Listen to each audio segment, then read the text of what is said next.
जय हिंद बच्चों। तो पिछले क्लास में हम लोग पढ़े थे किसके बारे में? सेल डिवीजन के बारे में। किसके बारे में? सेल डिवीजन के बारे में। क्या पढ़ा था हमने कि सेल डिवीजन क्या होता है? सेल डिवीजन को हम लोग बोलते हैं कोशिका विभाजन। क्या बोलते हैं हम लोग? सेल डिवीजन में क्या बोलते हैं हम लोग? कोशिका विभाजन। कोशिका विभाजन के कितने प्रकार पढ़े थे? 3। कोशिका विभाजन के कितने प्रकार पढ़े थे? 3 प्रकार पढ़े थे। ठीक है, तो आइए आज हम देखते हैं सेल चैप्टर का। आज लास्ट क्लास है, आज लास्ट सेल जो है एंड हो जाएगा। ठीक है, देन इसके बाद हम लोग अगले चैप्टर टिश्यू पे आएंगे। किस पे आएंगे? टिश्यू के ऊपर। तो आइए सबसे पहले हम लोग देखते हैं कि सेल में हम लोगों ने एक्चुअली पढ़ा क्या क्या चीज है ना। तो सेल में हम लोगों ने पढ़ा कि जो सेल होता है ना, क्या होता है? सेल होता है। तो सेल हमने पढ़ा 2 तरह के सेल होते हैं, है ना। कितने तरह के सेल होते हैं? 2 तरह के। जैसे पहला होता है प्रोकैरियोटिक। कैसा सेल होता है? प्रोकैरियोटिक। और दूसरा कैसा सेल होता है? तो दूसरा होता है यूकैरियोटिक। दूसरा कैसा होता है? तो यूकैरियोटिक सेल होते हैं, है ना। यूकैरियोटिक सेल भी 2 प्रकार के, है ना। कौन कौन से? एक सेल होता है एनिमल सेल, एक सेल होता है एनिमल सेल, और दूसरा सेल होता है प्लांट सेल। दूसरा सेल होता है प्लांट सेल। क्लियर है ना? क्लियर है ना? यही हम 2 सेल पढ़े थे। प्रोकैरियोटिक होते हैं जिसमें बैक्टीरिया, वायरस, फंगी, ये सारी चीजें क्या होते हैं? प्रोकैरियोटिक में आते हैं। यूकैरियोटिक में हम लोग 2 सेल आते हैं। एक सेल आता है एनिमल सेल, एक होता है प्लांट सेल। हम लोग किसमें आते हैं? हम लोग आते हैं एनिमल सेल में। इन दोनों सेल में कौन बड़ा होता है? तो ये प्लांट सेल बड़ा होता है। क्यों बड़ा होता है? क्योंकि उसमें क्या पाया जाता है? प्लास्टिड पाया जाता है। क्या पाया जाता है? प्लास्टिड पाया जाता है। क्योंकि प्लास्टिड जो होता है बहुत बड़ा होता है, उसमें वैक्यूल्स भी क्या होता है? बड़ा होता है। प्लास्टिड में हमने पढ़ा था कि प्लास्टिड को सेलों का सेल कहा जाता है। क्या कहा जाता है? सेलों का सेल किसको कहा जाता है? प्लास्टिड को कहा जाता है ना। क्योंकि उसमें 3 तरह के सेल पाए जाते हैं, है ना। क्लोरोप्लास्ट, क्रोमोप्लास्ट और लिगोप्लास्ट। पढ़े थे कि नहीं पढ़े थे? पढ़े थे। ठीक है, याद है? आगे आ जाए, आगे देखते हैं कि हम लोग पढ़े थे सेल डिवीजन के बारे में। किसके बारे में पढ़े थे? सेल डिवीजन के बारे में। सेल डिवीजन के बारे में क्या पढ़े थे कि जो सेल डिवीजन होता है ना, इसमें तो कुछ पाया नहीं जाता है ना।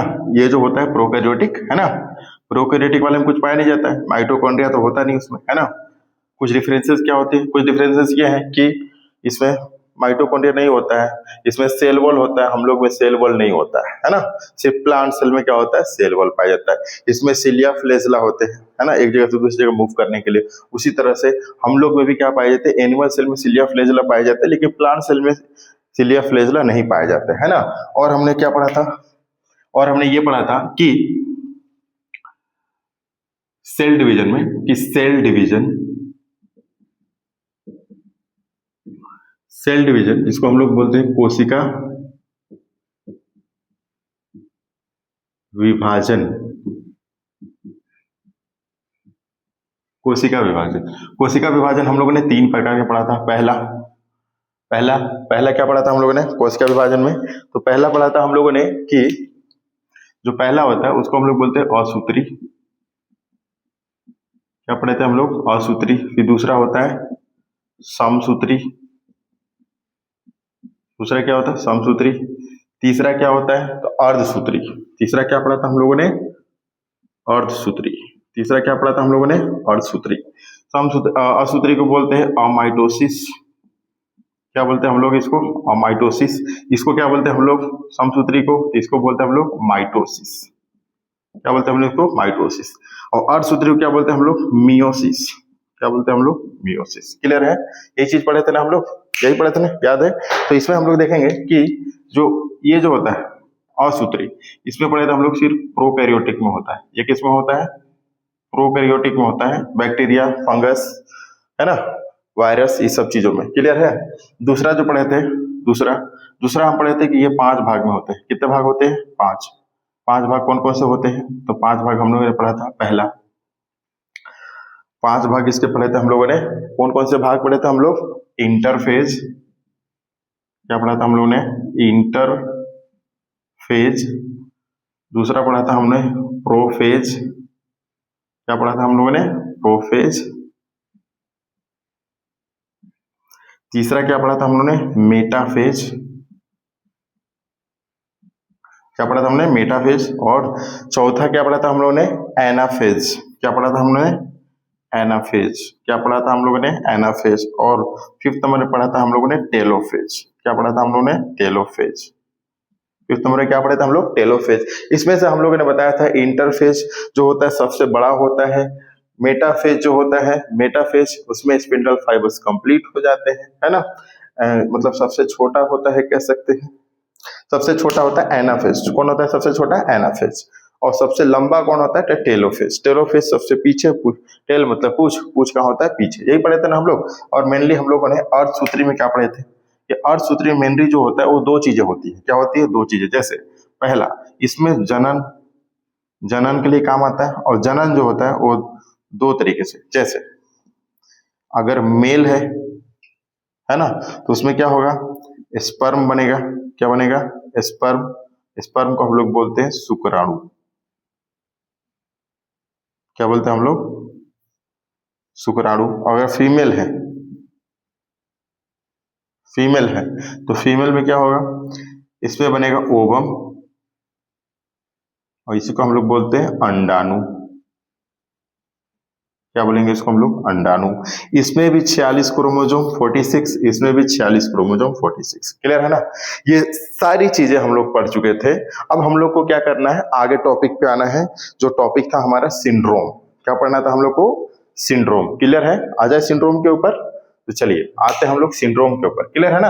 असूत्री माइटोसिस प्रोकैरियोटिक में होता है। समसूत्री माइटोसिस, इसमें हम लोगों ने 5 भाग पढ़े थे, interphase, prophase, metaphase, anaphase, telophase. फिर हमने अर्धसूत्री में पढ़ा था, अर्धसूत्री में पढ़ा था। अर्धसूत्री में क्या पढ़ा था? जिसको हम लोग बोलते हैं मियोसिस। ये सिर्फ जनन में यानी रिप्रोडक्शन में काम आता है ना।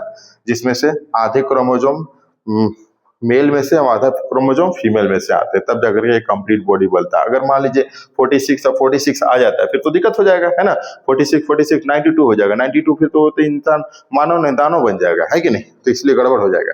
इसलिए हम लोग आते हैं किस पे? सिंड्रोम के ऊपर। सिंड्रोम जो होता है वो 4 प्रकार के सिंड्रोम पाए जाते हैं। कितने प्रकार के सिंड्रोम पाए जाते हैं? 4 प्रकार के। कितने प्रकार के सिंड्रोम पाए जाते हैं? 4 प्रकार के। कौन कौन से सिंड्रोम पाए जाते हैं आइए देख लेते हैं।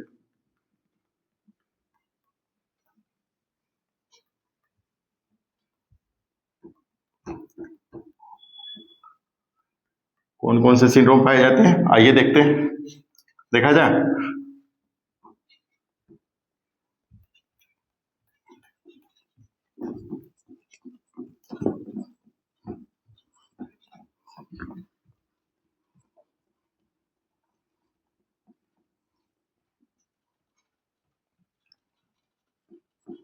चलिए आइए देखते हैं।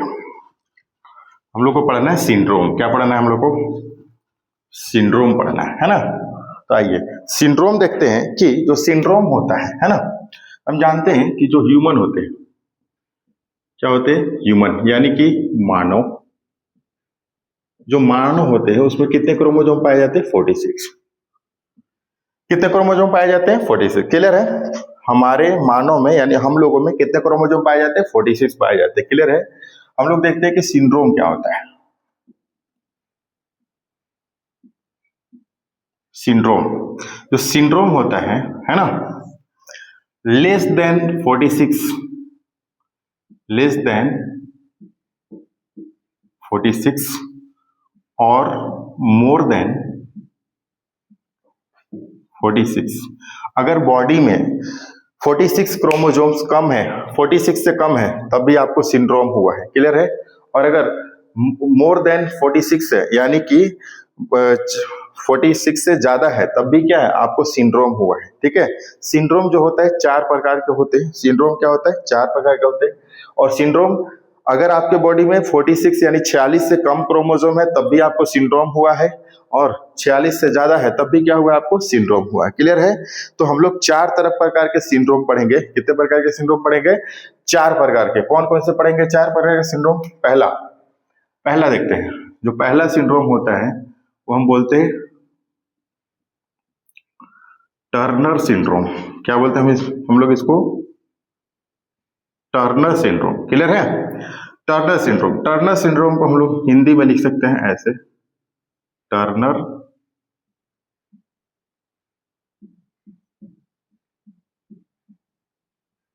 सिंड्रोम। क्लियर है ना?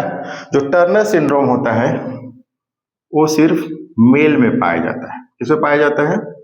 टर्नर सिंड्रोम किसमें पाया जाता है? मेल में पाया जाता है। किसमें पाया जाता है? मेल में पाया जाता है। इसको हम लोग ब्लैक पेन से लिखते हैं ताकि अच्छा दिखे। ये किसमें पाया जाता है? तो सिर्फ और सिर्फ मेल में पाया जाता है। क्लियर है? किसमें पाया जाता है? मेल में पाया जाता है। अब बताइए कितना होता है इसमें? जो क्रोमोजोम होता है वो होता है 45। कितने क्रोमोजोम होते हैं इसमें? 45। कितने क्रोमोजोम होते हैं इसमें? 45 होते हैं। क्लियर है? ये जो होते हैं 45 होते हैं। दूसरा जो होता है वो हम बोलते हैं, दूसरा जो सिंड्रोम होता है वो हम बोलते हैं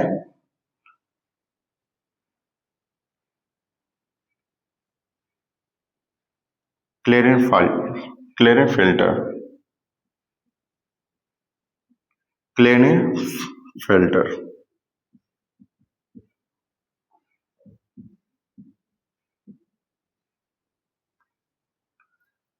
क्लेरेनफेल्टर सिंड्रोम।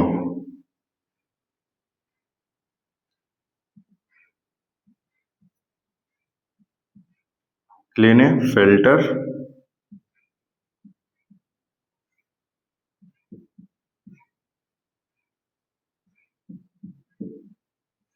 सिंड्रोम। ये किसमें पाया जाता है? क्लेरेनफेल्टर सिंड्रोम ये पाया जाता है फीमेल में पाया जाता है। ये किसमें पाया जाता है? फीमेल में पाया जाता है। इसकी संख्या कितनी होती है? इसकी संख्या होती है 46 से ये एक बढ़ जाता है, इसमें हो जाता है 47 हो जाता है। क्या हो जाता है? 47 हो जाता है। क्लियर है? फिर अगला आएंगे हम लोग तीसरे नंबर में। थर्ड नंबर में ऐसा कौन सा सिंड्रोम होता है? तो थर्ड नंबर में जो सिंड्रोम होता है उसको हम लोग बोलते हैं डाउन सिंड्रोम। क्या बोलते हैं हम लोग इसको? Down syndrome. Down syndrome.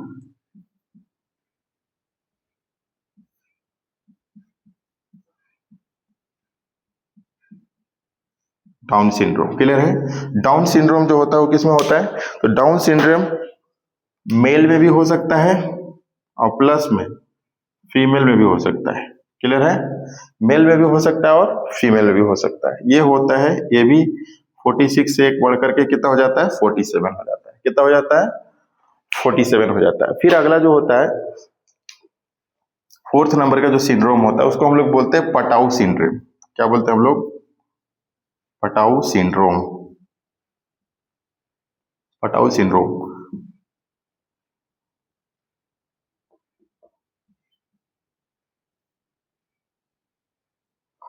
Patau syndrome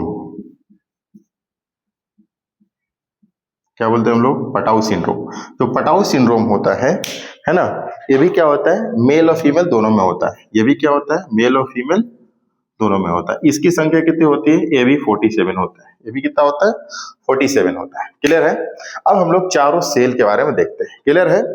syndrome के बारे में देखते हैं। सॉरी, तो ह्यूमन में पाया जाता है 46 सिंड्रोम। उस 46 क्रोमोजोम क्या पाया जाता है? क्रोमोजोम समझेंगे अच्छे से। यहाँ ध्यान देंगे बिल्कुल। सिंड्रोम जो होता है, सिंड्रोम हो उसको कहते हैं कि अगर हमारे बॉडी में 46 क्रोमोजोम होता है, अगर उससे कम होता है तब भी आपके बॉडी में क्या हो गया? सिंड्रोम हो गया है। अगर उससे ज्यादा होता है तब भी आपको क्या हो जाता है? आपकी बॉडी में सिंड्रोम हुआ है। यानी सिंड्रोम एक डिजीज है कह सकते हैं। लेस देन 46 तब भी सिंड्रोम है, मोर देन 46 फिर भी क्या है? सिंड्रोम है। क्लियर है? अब हम आते हैं पहला सिंड्रोम जिसको हम लोग बोलते हैं टर्नर सिंड्रोम। क्या बोलते हैं इसको हम लोग? Turner syndrome. क्या बोलते हैं इसको हम लोग? Turner syndrome. क्लियर है? टर्नर सिंड्रोम जो है वो सिर्फ मेल में पाया जाता है। इसमें क्या हो जाता है? क्रोमोजोम की संख्या कम हो जाती है। क्रोमोजोम की संख्या क्या हो जाती है? कम हो जाती है, यानी 45 हो जाता है। कैसे? तो देखते हैं कि ये किस में पाया जाता है? तो मेल में पाया जाता है। किसमें पाया जाता है? मेल में। अब मेल में समझेंगे कैसे? मेल में जो होता है ना, सॉरी, ये किस में पाया जाता है? टर्नर सिंड्रोम ये फीमेल में पाया जाता है। किसमें पाया जाता है? ये फीमेल में। उल्टा लिख दिया हमने, है ना? ये किसे पाया जाता है? इसमें ये पाया जाता है फीमेल में और ये पाया जाता है मेल में। समझ रहे हैं? ये पाया जाता है फीमेल में और ये पाया जाता है मेल में। क्लियर है? तो ऊपर वाला जो है टर्नर सिंड्रोम, इससे क्या होता है? जो फीमेल होती है उसमें बाजपन हो जाता है। क्या हो जाता है? बाजपन। जैसे देखिएगा अपने आसपास में कोई ऐसी महिला होती है जिसका कोई बच्चा नहीं होता है ना? रीजन क्योंकि सिर्फ रीजन ये नहीं है कि सिर्फ उसको टर्नर सिंड्रोम हुआ है, ठीक है। रीजन कई सारे हो सकते हैं, हजारों रीजन हो सकते हैं, समझ रहे हैं। उसमें से कुछ मेन रीजन ये हो सकता है कि जैसे मान लीजिए डिसऑर्डर ऑफ फैलोपियन ट्यूब का अच्छे से डेवलप नहीं हो पाना, जिसमें क्या होता है कभी कभी फैलोपियन ट्यूब इतना पतला हो जाता है कि स्पर्म जा ही नहीं पाता है, समझ रहे हैं। तो जिसके कारण फर्टिलाइजेशन नहीं हो पाता है, रिप्रोडक्शन नहीं हो पाता है। दूसरी चीज ये हो सकता है कि discontinuity of menstruation cycle, clear है। या फिर कह सकते हैं फॉर्मेशन ऑफ ओवम, क्या कह सकते हैं, फॉर्मेशन ऑफ ओवम। अगर ये तीन चीजें गड़बड़ा गई तो फिर क्या होता है, फीमेल में बांझपन देखने को मिलता है, क्योंकि उसमें रिप्रोडक्शन नहीं हो जाता है, नहीं हो पाता, फर्टिलाइजेशन नहीं होता। लेकिन अपन को समझने वाली बात यह है कि अगर किसी महिला को टर्नर सिंड्रोम हुआ है, समझ रहे हैं, तो टर्नर सिंड्रोम किसी के बॉडी में क्रोमोसोम्स कमी होने के कारण हो रहा है, तो इसको कभी भी ठीक नहीं किया जा सकता है। समझ में आई बात, टर्नर सिंड्रोम ठीक नहीं किया जा सकता। लेकिन जैसे हमने बताया अभी कि डिसकंटिन्यूटी ऑफ फैलोपियन ट्यूब उसको ठीक किया जा सकता है, डिसऑर्डर ऑफ फैलोपियन ट्यूब उसको ठीक किया जाता है, डिसकंटिन्यूटी ऑफ मेंस्ट्रुएशन साइकिल उसको भी ठीक किया जा सकता है, और फॉर्मेशन ऑफ ओवम उसको भी क्या किया जाता है, ठीक किया जा सकता है। लेकिन ये टर्नर सिंड्रोम को कभी भी ठीक नहीं किया जा सकता है। तो अगर आप अपने आसपास में किसी को देखते हैं तो हम लोग को ये नहीं सोचना है कि उसको टर्नर सिंड्रोम ही हुआ होगा, ठीक है, क्योंकि रीजन ऐसे हजारों हो सकते हैं, लेकिन उन रीजनों में से एक रीजन ये भी है, कि उसको क्या हो सकता है, टर्नर सिंड्रोम हो सकता है। और अगर टर्नर सिंड्रोम हो गया तो कभी भी इसको ठीक नहीं किया जा सकता है, क्योंकि किसी बीमारी का इलाज होता है, अगर क्रोमोसोम है कमी तो क्रोमोसोम का इलाज नहीं किया जा सकता है, समझ रहे हैं ना। तो इसमें कितना हो जाता है, क्रोमोसोम घट जाता है, 45 हो जाता है। कितना हो जाता है, 45। वैसे ही जैसे मान लीजिए कोई इंसान है, उसका सर फट जाता है ना, तो किसी से झगड़ा करता है तब भी सर फट जाता है, कोई पत्थर मार देता है तब भी सर फट जाता है, कहीं गिर गया तब भी सर फट जाता है, एक्सीडेंट हो गया तब भी सर फट जाता है। तो लेकिन अपन को ये नहीं समझना है कि वो हमेशा झगड़ा ही करके आ रहा है, समझ रहे हैं ना, क्योंकि सर फटने का कई सारे क्राइटेरिया है। तो अपन को सिर्फ यही नहीं समझना है कि टर्नर सिंड्रोम जो है ना, अगर कोई महिला बांझपन है किसी महिला में, तो अपन को यही नहीं समझना है कि वो सिर्फ क्या है तो टर्नर सिंड्रोम के कारण हुआ है, नहीं, ऐसा नहीं समझना।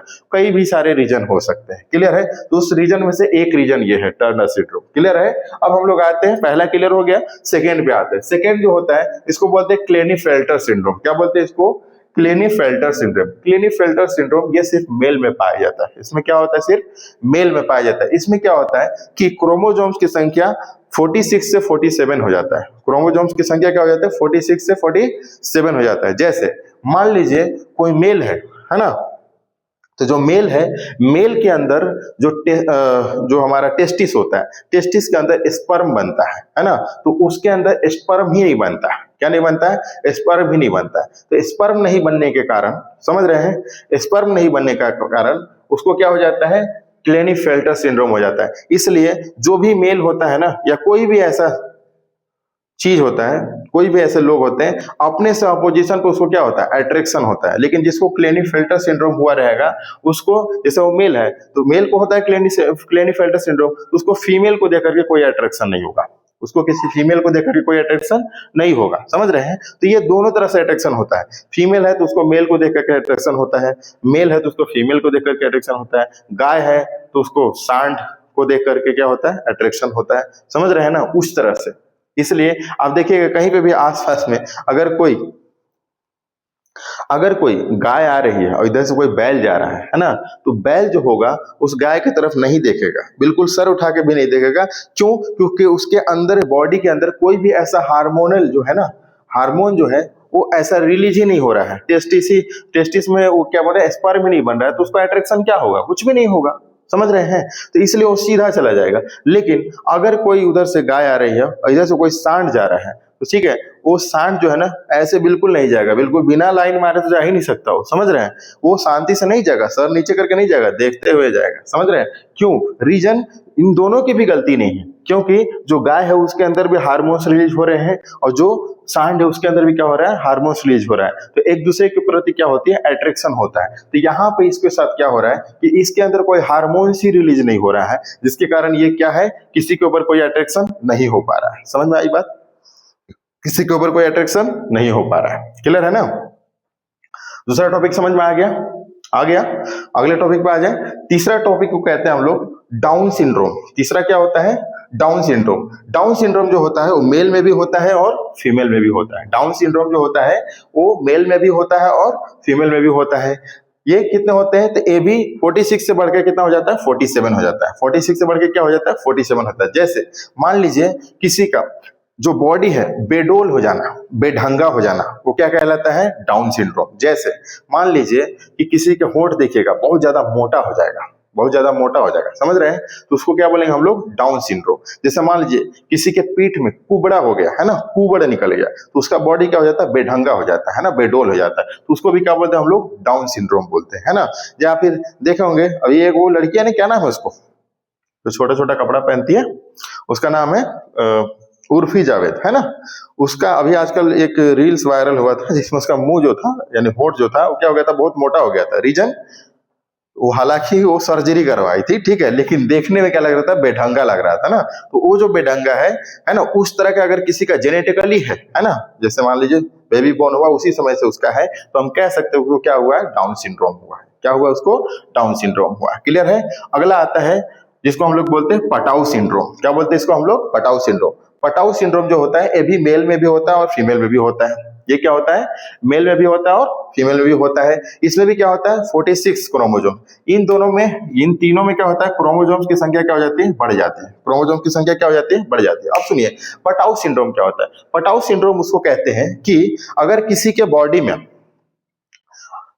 आप देखे होंगे किसी को कि जो होठ होता है ऊपर वाला होठ अगर ऐसे कट गया, ऐसे ऐसे ऊपर ऐसे कटा हुआ है, सिर्फ ऊपर वाला, ऐसे ऊपर वाला अगर कट जाता है तो उसी को हम लोग बोलते हैं पटाऊ सिंड्रोम। यानी कि वो किस चीज से ग्रसित है? पटाऊ सिंड्रोम से ग्रसित है। समझ रहे हैं? समझ रहे हैं? तो इस तरह से हम चारों सिंड्रोम पढ़ लिए। कितने सारे सिंड्रोम पढ़ लिए? चारों सिंड्रोम पढ़ लिए। क्लियर है? क्या आपको सिंड्रोम के बारे में पता चल गया? कोई डाउट है नहीं, है ना? क्या पढ़े हम लोग कि जो मानव होते हैं उसमें 46 क्रोमोसोम होते हैं, सिंड्रोम उसको कहते हैं। लेस देन 46 है तभी सिंड्रोम हुआ है, मोर देन 46 क्रोमोसोम है तभी क्या हुआ? उसको सिंड्रोम हुआ है। पहला सिंड्रोम टर्नर सिंड्रोम जो फीमेल में होता है, जिसमें बाजपन देखने को मिलता है। क्या देखने को मिलता है? बाजपन देखने को मिलता है। एक ऑप्शन हो सकता है। दूसरा क्लेनीफेल्टर सिंड्रोम। क्लेनीफेल्टर सिंड्रोम ये सिर्फ मेल में पाया जाता है। मेल में क्या होता है? उसके जो टेस्टिस होता है, टेस्टिस में स्पर्म ही नहीं बनता है। तो स्पर्म नहीं बनेगा तो हार्मोन्स ही रिलीज नहीं होगा, इसलिए उसको दूसरे फीमेल को देखकर कोई अट्रैक्शन नहीं होगा। डाउन सिंड्रोम क्या होगा? डाउन सिंड्रोम मेल में भी पाया जाता है, फीमेल में भी पाया जाता है। इसमें क्या हो जाता है? क्रोमोसोम 46 से बढ़कर के 47 हो जाता है। इसमें क्या होता है कि किसी का जो बॉडी होता है वो बेढंगा हो जाता है, वो बेडोल हो जाता है ना?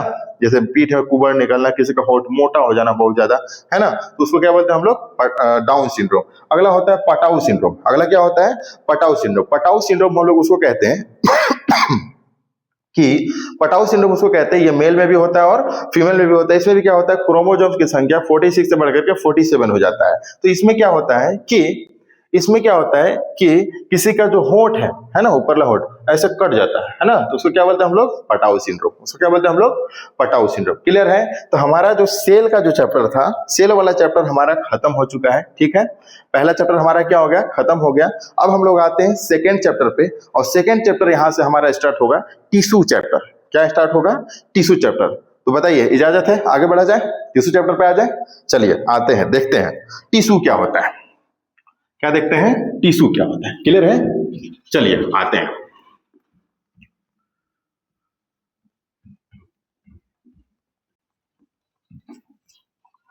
तो चलिए आइए देखते हैं टिश्यू क्या होता है। क्या देखना है? टिश्यू। कोई बता सकता है टिश्यू क्या होता है? ग्रुप ऑफ सेल्स को बोलते हैं टिश्यू। ग्रुप ऑफ सेल को क्या बोलते हैं हम लोग? टिश्यू। यानी कि बहुत सारे सेल बन करके क्या बनाते हैं? टिश्यू बनाते हैं। टिश्यू बनते हैं। क्या बनते हैं? टिश्यू बनते हैं। बहुत सारे सेल मिलकर क्या बनते हैं? टिश्यू बनते हैं। क्लियर है? बहुत सारे सेल मिलकर क्या बनते हैं? टिश्यू बनते हैं। क्लियर है? आ जाए तो चलिए आइए देखते हैं टिश्यू के बारे में कि टिश्यू जो होता है TISSUE, टिश्यू। टिश्यू को हम लोग बोलते हैं हिंदी में उत्तक। क्या बोलते हैं हम लोग इसको? उत्तक। टिश्यू को क्या बोलते हैं हम लोग? उत्तक। क्लियर है ना?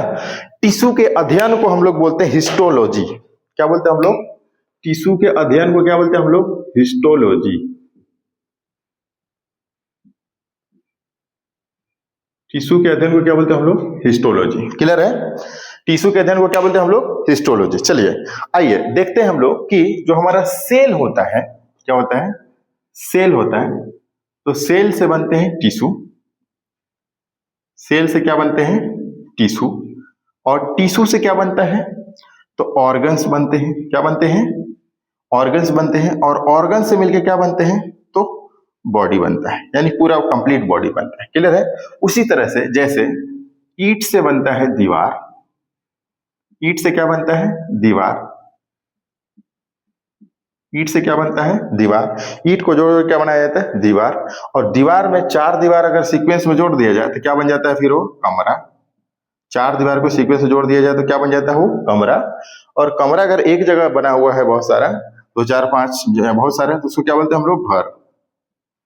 क्या बोलते हैं हम लोग? घर। क्लियर है ना? उसी तरह से जैसे घर से बना है कमरा, उसी तरह से क्या बनता है? बॉडी से क्या बनते हैं? ऑर्गन्स। बॉडी से क्या बनते हैं? ऑर्गन्स। उसी तरह से कमरा से मिलकर बनते हैं दीवार, है ना?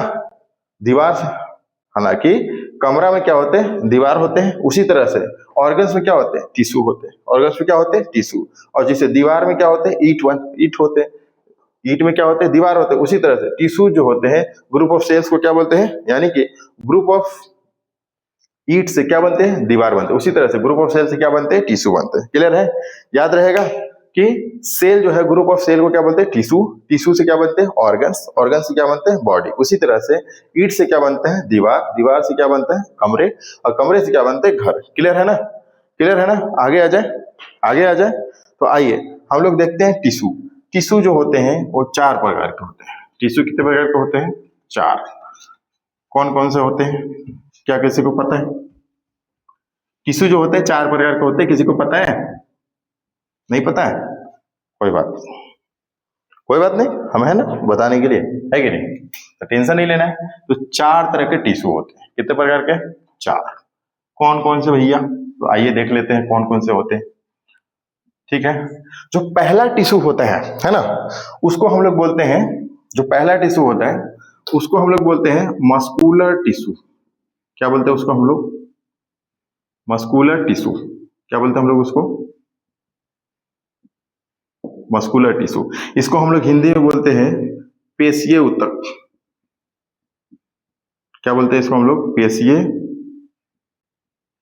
ऊतक। क्या बोलते हैं इसको हम लोग? पेशीय ऊतक। दूसरा जो होता है, दूसरा जो होता है इसको हम लोग बोलते हैं neuron, neuron tissue. Neuron tissue को हम लोग बोलते हैं तंत्रिका ऊतक। क्या बोलते हैं हम लोग इसको? तंत्रिका ऊतक। क्या बोलते हैं इसको हम लोग? तंत्रिका ऊतक। जो तीसरा होता है वो तीसरे को हम लोग बोलते हैं कनेक्टिंग टिश्यू। क्या बोलते हैं हम लोग? Connecting tissue. कनेक्टिंग टिश्यू को हम लोग हिंदी में बोलते हैं संयोजी ऊतक। क्या बोलते हैं हम लोग इसको? संयोजी ऊतक। क्या बोलते हैं इसको हम लोग? संयोजी ऊतक। एक और होता है लास्ट, जिसको हम लोग बोलते हैं लास्ट, क्या होता है? एडिपोज ऊतक। क्या बोलते हैं इसको हम लोग? क्या बोलते हैं इसको हम लोग? Adipose, adipose tissue. क्या बोलते हैं हम लोग? Adipose tissue. इसको हम लोग बोलते हैं उपकला,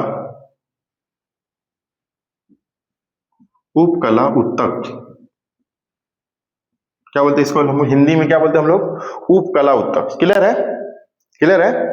ये 4 तरह के क्या पाए जाते हैं? ऊतक पाए जाते हैं। ये 4 तरह क्या पाए जाते हैं? ऊतक पाए जाते हैं। ये पहला ऊतक है, ये पहला ऊतक है जिसको हम लोग बोलते हैं मस्कुलर टिश्यू।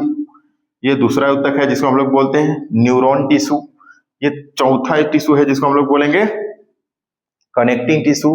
और ये 4th नंबर का टिश्यू होगा जिसको हम लोग बोलेंगे एडिपोज टिश्यू। क्या बोलेंगे इसको हम लोग?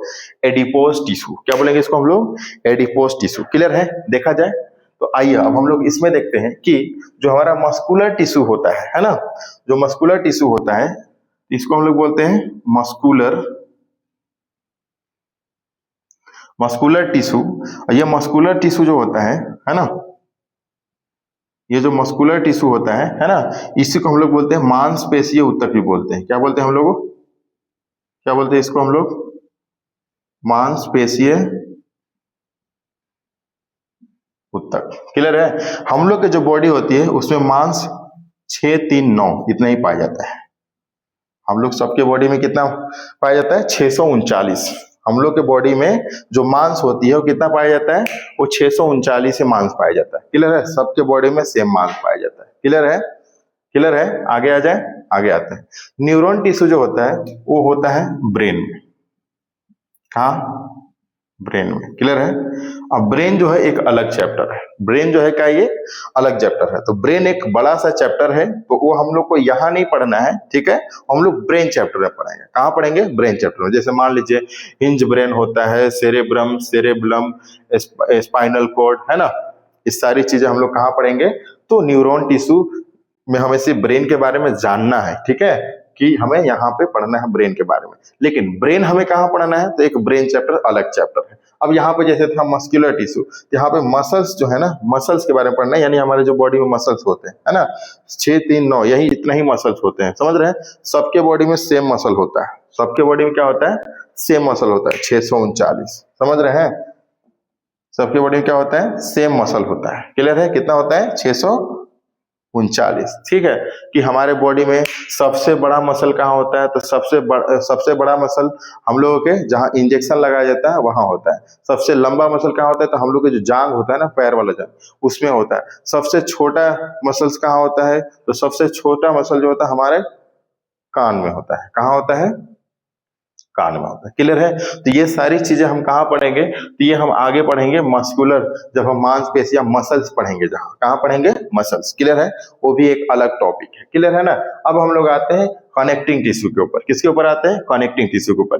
कनेक्टिंग टिश्यू जो होता है उसको हम लोग बोलते हैं संयोजी ऊतक। संयोजी का मतलब होता है संयोग करके रखना, है ना। जैसे तो देखते हैं, जो ब्लड होता है हम लोग के बॉडी में, क्या होता है, ब्लड।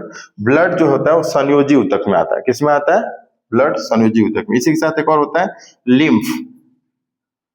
क्या होता है, लिम्फ। लिम्फ भी किस में आता है, संयोजी ऊतक में आता है। किस में आता है, संयोजी ऊतक में आता है। Blood, lymph. हमारे ब्लड में येलो कलर का पाया जाता है, लिम्फ। येलो कलर टाइप से जो दिखता है ना, उसका रीजन यही कि क्या है, उसमें लिम्फ पाया जाता है। क्या पाया जाता है, लिम्फ पाया जाता है। दूसरी चीजें और क्या पाई जाती है, तो बोन। जो बोन होता है वो भी क्या होता है, हमारा संयोजी ऊतक होता है, कनेक्टिंग टिश्यू होता है। क्या होता है, ये कनेक्टिंग टिश्यू होता है। क्लियर है ना? आइए फिर दूसरा, कार्टिलेज। कार्टिलेज भी क्या है, एक तरह से बोन कह सकते हैं, बोन के जैसा होता है, लेकिन ये सॉफ्ट होता है। बोन जो होता है वो क्या होता है, हार्ड होता है। बोन क्या होता है, हार्ड होता है। क्लियर है ना? ये क्या होता है, हार्ड होता है, और कार्टिलेज क्या होता है, सॉफ्ट होता है। क्लियर है ना? तो जैसे मान लीजिए हम लोग का ये हाथ है, पैर है, जहां जहां ज्वाइंट है, आप देखिएगा वहां पे ऐसे बीच में हार्ड बोन होता है, लेकिन किनारे किनारे सॉफ्ट बोन दिए जाते हैं, ताकि जब हम लोग उसको फोल्ड करें, है ना, तो क्या हो, फ्लेक्सिबल रहना चाहिए, पहली चीज। दूसरी चीज, इजिली क्या हो, आवाज ना करे, कट कट की आवाज ना है ना। तो वहां पे बीच में क्या होता है कि हम लोग को कार्टिलेज बोन लगा जाता है किनारे किनारे, है ना। इसलिए आप देखिए घर पे कभी किसी के घर में अगर चिकन या मटन आया रहता है, तो उसके किनारे वाला अगर अच्छे से सीटी लगा दिए उसमें, है ना, तो किनारे वाला जो होता है ना, वो भी लोग नोच नोच के खा जाते हैं। समझ रहे हैं? किनारे वाला भी नहीं छोड़ते हैं, यहाँ तक कि जहां तक चबा सकते हैं वहां तक खा जाते हैं। समझ रहे हैं? और नीचे से कुत्ता देखे गरिया रहा होता है उसको, है ना, कि अरे पगला कहीं का, कुछ तो मेरे लिए भी तो छोड़ दो, सब तुम ही खा जाएगा, है है कि नहीं। बेचारा कुत्ता भी तो वेट कर रहा है कि आज सीटी लग रहा था, सेंट आ रहा था, है कि नहीं। तो बेचारा वो भी इंतजार में रहता है। और कुछ लोग ऐसे होते हैं जो कार्टिलेज भी खा जाते हैं, है कि नहीं।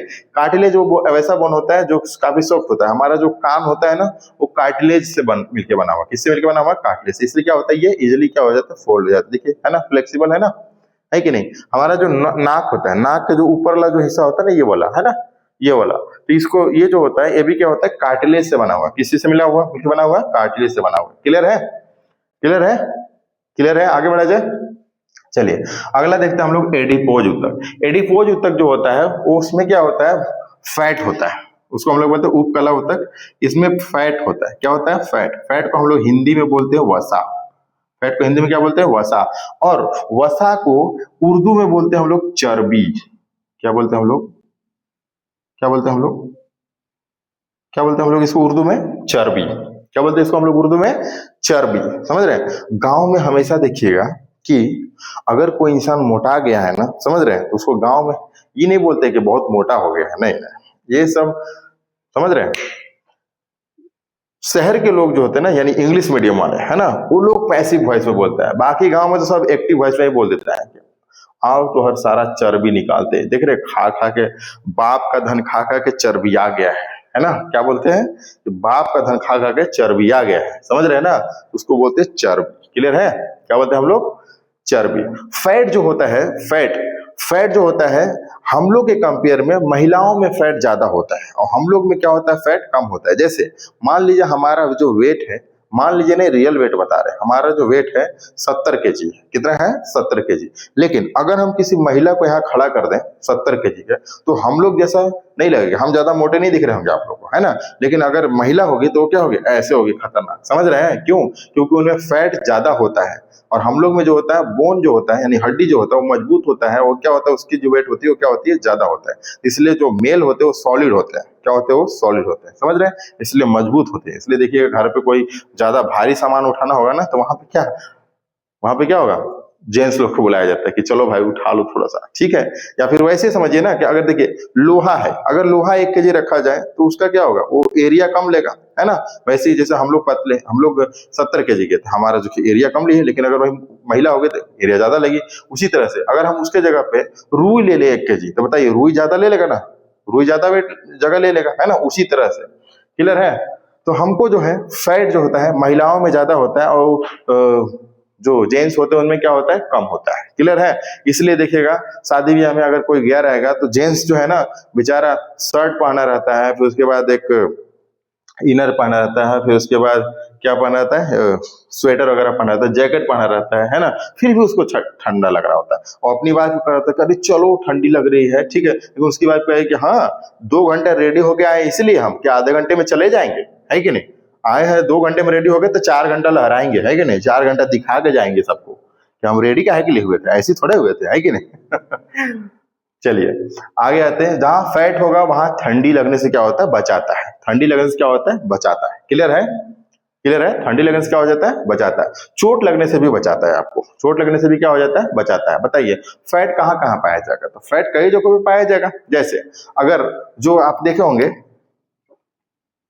पहला नंबर फैट कहाँ कहाँ पाया जाएगा, तो हम देखते हैं कि जो ऊंट होता है, ऊंट का जो कुबड़ होता है ना ऊपर, है ना, बचपन में लोग कहते थे उसमें पानी स्टोर करके रखता है, नहीं गलत बात है, उसमें पानी स्टोर करके नहीं रखता है। हम लोग ये समझते थे, हम लोग को यही कहता था सब, है ना, कि क्या कहते थे लोग कि उसमें पानी स्टोर करके रखता है। नहीं, वो पानी स्टोर करके नहीं रखता है वहां पे, ठीक है। वहां पे फैट होता है। क्या होता है? फैट होता है। तो जो ऊंट का कुबड़ होता है ना, तो कुबड़ में क्या पाया जाता है, फैट पाया जाता है ना। जो बैल होता है ना, बैल का भी जो कुबड़ होता है उसमें भी क्या पाया जाता है, फैट। वही बैलवा में हल को फंसा करके, यानी बीम को फंसा करके क्या होता है, हल जोता जाता है उसको, है ना। या फिर एक जगह से टांगा जो होता है, टांगे एक दूसरे जगह लेके जाते हैं, तो उसको भी यूज करते हैं उसी में फंसा करके, ठीक है। और जैसे मान लीजिए और क्या, सांड जो होता है, सांड का भी कुबड़ होता है। तो जिसका जिसका कुबड़ है समझ जाइए कि उसमें क्या है, फैट है। क्या है? फैट है। दूसरी चीजें लेते हैं। दूसरा नंबर कहाँ होता है फैट, कि हमारी जो हथेली होती है ना, हमारी जो हथेली होती है उसमें भी क्या होता है, फैट पाया जाता है। इसलिए क्योंकि आप किसी को एक थप्पड़ मारिए, है ना, गाल पे, जब एक थप्पड़ गाल पे मारिएगा ना, तो जब गाल पे मारिएगा तो हालांकि न्यूटन का तीसरा नियम कहता है कि जितना चोट गाल में लगा है उतना ही चोट क्या लगा, हाथ में ही लगा है। क्यों? क्योंकि न्यूटन का तीसरा नियम कहता है every action has equal to opposite reaction, है ना। जितना आप किसी को मारिएगा, जितना तेजी से मारिएगा उतना ही, अगर मान लीजिए 10 न्यूटन का फोर्स लगा रहे हैं तो आपके हाथ पर भी कितना लगेगा, 10 न्यूटन का ही फोर्स लगेगा। समझ रहे हैं? लेकिन हाथ में चोट महसूस नहीं होता है, लेकिन जिसको आप गाल पे मारे रहते हैं उसको झनका देता है कि नहीं, उसको दिन में भी स्टार नजर आने लगता है ना। क्या नजर आने लगता है, स्टार नजर आने लगता है ना। क्यों? क्योंकि हमारा जो हाथ होता है यहाँ पे मसल्स क्या होते हैं, ज्यादा होते हैं, फैट ज्यादा होता है। क्या होता है यहाँ पे, फैट ज्यादा होता है। तो फैट जो होता है आपके चोट लगने से बचाता है। तो हम लिख सकते हैं हथेली, हथेली में क्या होता है, फैट ज्यादा होता है। हथेली में फैट क्या होता है, ज्यादा होता है। क्लियर है? अगला देखा जाए थर्ड नंबर में देखते हैं कि कोई मोटा इंसान है, कोई क्या है, बहुत मोटा इंसान है जिसका पेट ऐसे निकल गया, है ना, मतलब तोन निकल जाना। क्या निकल जाना, तोन। उसको क्या बोलते हैं हम लोग, तोन निकल जाना, है ना। अगर जिसका तोन निकला हुआ है ना, 4 दिन खाना नहीं भी दीजिएगा उसको, तो ये मत सोचिएगा कि वो जिंदा रह जाएगा, समझ रहे हैं। तो जिंदा तो मतलब रह ही जाएगा, वो तो वैसे भी इंसान रह जाएगा, लेकिन जो तोन निकला है ना, तो ये मत सोचिए कि अगर हम खाना 4 दिन नहीं देंगे, अगर वो 4 दिन खाना नहीं खाएगा तो उसका जो पेट है पचक जाएगा, नहीं, ऐसा नहीं होगा। 4 दिन खाना नहीं भी खा रहेगा ना, तो उसका तोन जो है वैसे निकला रहेगा। रीजन, क्योंकि उसका पेट के अंदर नहीं है, समझ रहे हो, बेली फैट है, तो उनको क्या बोलते हैं हम लोग, बेली फैट बोलते हैं। तो स्किन के अंदर है, समझ रहे हैं ना, वो पेट के अंदर नहीं है, स्टमक अलग है, ये अलग है ना। तो इसलिए जो टोन होता है वो कभी भी अंदर नहीं जाएगा। 4 दिन अगर भूखा रहेगा तब भी उसका टोन वैसे ही दिखेगा, समझ रहे हैं। तो वहां पर भी क्या होता है, बेली फैट में भी क्या होता है ज्यादा, इसलिए लोग क्या करते हैं, जॉगिंग करते हैं, जंपिंग करते हैं, ताकि उसके बॉडी के बेली फैट क्या हो जाए, पिघल करके कम हो जाए, पिघल के क्या हो जाए, कम हो जाए। लोग नहीं बोलते हैं कि आओ आओ आज तुमसे काम करवाते हैं, किसी को काम करने के लिए बुलाएंगे ना, आओ आओ आज तुम्हारा चर्बी पिघला देंगे हम, ठीक है, मतलब कि उससे काम ज्यादा करवाएंगे, ठीक है, मतलब तुम काम करते करते पतले हो जाओगे, ऐसा ठीक है। फोर्थ नंबर पे देखते हैं कि जब कोई इंसान जयीफ हो जाता है, जैसे अभी देखिए हम लोग का चेहरा कितना ग्लोइंग लग रहा है ना, क्योंकि फैट बॉडी में रहने से आपका चेहरा क्या हो जाता है, ग्लोइंग होता है, इंसान खूबसूरत दिखता है। कैसा दिखता है, खूबसूरत दिखता है। लेकिन जब किसी के चेहरे से फैट खत्म हो जाता है, तो फैट कब होता है, जब कोई इंसान जयीफ हो जाते हैं ना, बूढ़े हो जाते हैं, है ना, ज्यादा एज हो जाता है उनका, तब उनका क्या हो जाता है कि यहाँ से फैट खत्म हो जाता है, इसलिए उनके चेहरे पे या शरीर के जो स्किन होता है, अभी देखिए कितना अच्छा लग रहा है हम लोग का, क्योंकि जो फैट है हमारे मांस को ऐसे खींच करके रखा मांसपेशियों को, है ना, इसलिए हम लोग का चेहरा कैसा लग रहा है, अच्छा लग रहा है। लेकिन हम लोग भी अगर बूढ़े हो जाएंगे तो हम लोग का भी स्किन कैसा हो जाएगा, ठीक है, झुर्रियां पड़ जाएगी। क्या पड़ जाएगी, झुर्रियां। तो जो झुर्रियां पड़ी है ना, उसका रीजन यही है कि फैट की क्या हो गई है, उनके बॉडी में कमी हो गई है। फैट की क्या हो गई है, उसमें कमी हो गई है। समझ में आए क्या, समझ में आ रहा है क्या, जल्दी बताएंगे, समझ में आ रहा है कि नहीं आ रहा है ना। तो झुर्रियां पड़ जाती है। आप अपने दादा दादी नाना नानी अगर होंगे तो उनको देखिएगा, उनके चेहरे पे क्या पड़ जाती है, झुर्रियां, उनकी जो मांस होती है वो लटक जाती है ना। रीजन, क्योंकि उनके बॉडी से जो फैट है वो क्या हो गया, खत्म हो गया। फैट क्या हो गया, खत्म हो गया। तो फैट की कमी के कारण क्या हो जाती है, फेस पे झुर्रियां पड़ जाती है, ऐसे लाइनिंग लाइनिंग सा दिखने लगेगा, फेस पे क्या दिखने लगेगा, लाइनिंग लाइनिंग से। इसलिए जिंदगी में कभी भी अपने आप को गुमान नहीं करना चाहिए इंसान को, क्योंकि एक दिन हर इंसान को क्या होना है, बूढ़ा होना है ना। हर इंसान को क्या होना है, बुढ़ा होना है। ज्यादा स्मार्ट होने के भी, स्मार्ट होके ज्यादा जताना भी नहीं चाहिए इंसान को, क्योंकि सिकंदर जैसे लोग तो चलेगा, आज कोई पूछता ही नहीं, कोई पता ही नहीं, है ना। लेकिन अगर आप जिंदगी में पढ़ाई लिखाई करके, एजुकेशन हासिल करके अगर आप देश के लिए कुछ करके जाते हैं, तो पूरी दुनिया आपको याद रखती है, और पूरे पूरे लाइफ टाइम तक आपको याद रखा जाता है। समझ रहे हैं, आप भले इस दुनिया से चले जाते हैं, लेकिन जब आप देश के लिए कुछ करके जाते हैं तो आपको कोई नहीं भूलता है, लोग आपको क्या करते हैं, याद करते हैं। बताइए, भीमराव अंबेडकर को कोई भूल सकता है, नहीं, क्योंकि उन्होंने देश को वो चीज दिया है ना। जैसे महात्मा गांधी को कोई भूल सकता है, नहीं, उन्होंने भी देश को दे के गए हैं। क्या एपीजे अब्दुल कलाम को कोई भूल सकता है, नहीं भूल सकता। इसलिए ये लोग, भगत सिंह भी देश के लिए बहुत कुछ करके गए हैं, तो क्या उनको कोई भुला सकता है, नहीं। तो इसीलिए पढ़ाई कीजिए और देश के लिए कुछ ऐसा कीजिए कि आपके जाने के बाद भी लोग आपको क्या करें, याद करें, है ना। तो ऐसे गिनाने के लिए तो बहुत सारे लोग हैं, बहुत सारे लोगों को गिनाया जा सकता है, लेकिन हम उतने लोगों को गिना भी नहीं सकते हैं, है ना। तो इसलिए एजुकेशन हासिल कीजिए और देश के लिए कुछ करके जाइए, ताकि लोग आपको क्या करें, याद करें। क्लियर है। तो हमारा जो टिश्यू चैप्टर है ना, टिश्यू का हम लोग बोलते हैं उत्तक, ये लगभग समाप्त हो गया, टिश्यू चैप्टर समाप्त हो गया। आगे हम लोग स्केलेटन यानी कि कंकाल स्टार्ट करने वाले। क्या स्टार्ट करने वाले, कंकाल। तो एक बार आइए हम लोग देख लेते हैं कि टिश्यू में हम लोग क्या पढ़े। टिश्यू को हिंदी में बोलते हैं हम लोग उत्तक। और टिश्यू के जो स्टडी होता है, स्टडी ऑफ टिश्यू क्या कहलाता है, हिस्टोलॉजी। स्टडी ऑफ टिश्यू क्या कहलाता है, हिस्टोलॉजी। क्लियर है। स्टडी ऑफ टिश्यू क्या कहलाता है, हिस्टोलॉजी। बताइए, ग्रुप ऑफ सेल क्या कहलाता है, टिश्यू कहलाता है। ग्रुप ऑफ सेल क्या कहलाते हैं, टिश्यू कहलाते हैं। क्लियर है ना। आइए, मस्कुलर टिश्यू जिसको हम लोग बोलते हैं पेशीय उत्तक। पेशीय उत्तक जो होता है, पेशीय उत्तक में जिसको हम लोग मसल टिश्यू भी बोलते हैं, क्या बोलते हैं हम लोग इसको, मस्कुलर टिश्यू भी बोलते हैं, इसको मांसपेशीय उत्तक भी बोलते हैं। जो हमारे बॉडी में जो मांस होती है, सबके बॉडी में 639 होता है। कितना होता है, 639 होता है। न्यूरॉन टिश्यू तंत्रिका उत्तक इसको बोलते हैं। ये कहाँ पाया जाता है, तो ब्रेन में पाया जाता है। कहाँ पाया जाता है, ब्रेन। अब ब्रेन के अलग अलग पार्ट है, ये ब्रेन का एक अलग चैप्टर, वहां पढ़ेंगे हम लोग। अगला जो है third number, connecting tissue. Connecting connecting tissue को हम लोग बोलते हैं संयोजी ऊतक। क्या बोलते हैं हम लोग? संयोजी ऊतक। संयोजी ऊतक में हम लोग देखेंगे कि इसमें पाया जाता है ब्लड और लिम्फ। क्या पाया जाता है? ब्लड और लिम्फ। ये संयोजी कनेक्ट करने की कोशिश करते हैं। बोन एंड कार्टिलेज, बोन जो होता है हार्ड होता है, कार्टिलेज जो होता है थोड़ा सॉफ्ट होता है ना। कार्टिलेज जैसे मैंने बताया था, कान की जो ये है ना, ये क्या है? कार्टिलेज है। नाक का जो ये है ना, ये क्या है? कार्टिलेज है। आगे आ जाते हैं एडिपोज ऊतक, इसको हम लोग बोलते हैं उपकला ऊतक। ये जो होता है इसमें फैट होता है। फैट जो होता है उसको हम लोग बोलते हैं हिंदी में वसा, उसको उर्दू में बोलते हैं चर्बी, है ना। जहां कहीं भी कुबड़ हो, है ना, कुबड़ मतलब कि जान जे ऊंट हो गया, बैल हो गया, इस सब में क्या पाया जाता है? कुबड़ में क्या होता है? तो फैट ज्यादा पाया जाता है। हमारी जो हथेली होती है इसमें भी क्या पाया जाता है? फैट पाया जाता है। जो तोन होता है, तोन में भी क्या पाया जाता है? फैट पाया जाता है। जो शरीर में जो हमारे जो शरीर है अभी खूबसूरत दिख रहा है, लेकिन एक एज के बाद, ज़ईफ होने के बाद, बुढ़े होने के बाद हमारे चेहरे पे झुर्रियां आ जाती है, क्योंकि फैट की कमी हो जाती है। समझ रहे हैं? आई होप आप लोग को टिश्यू चैप्टर पूरा समझ में आया होगा। सेल खत्म हो गया, टिश्यू खत्म हो गया, ठीक है। तो आगे हम लोग स्टार्ट करने वाले स्केलेटल सिस्टम। क्या करने वाले हैं? क्या स्टार्ट करने वाले? Skeletal system. इसको हम लोग बोले कंकाल। क्या बोलेंगे हम लोग? कंकाल। क्लियर है? तो आज के लिए क्लास इतना ही रहने देते हैं, बाकी की क्लास कल करते हैं, नेक्स्ट डे करते हैं, ठीक है। आज तक लिए जय हिंद, जय भारत, वंदे मातरम।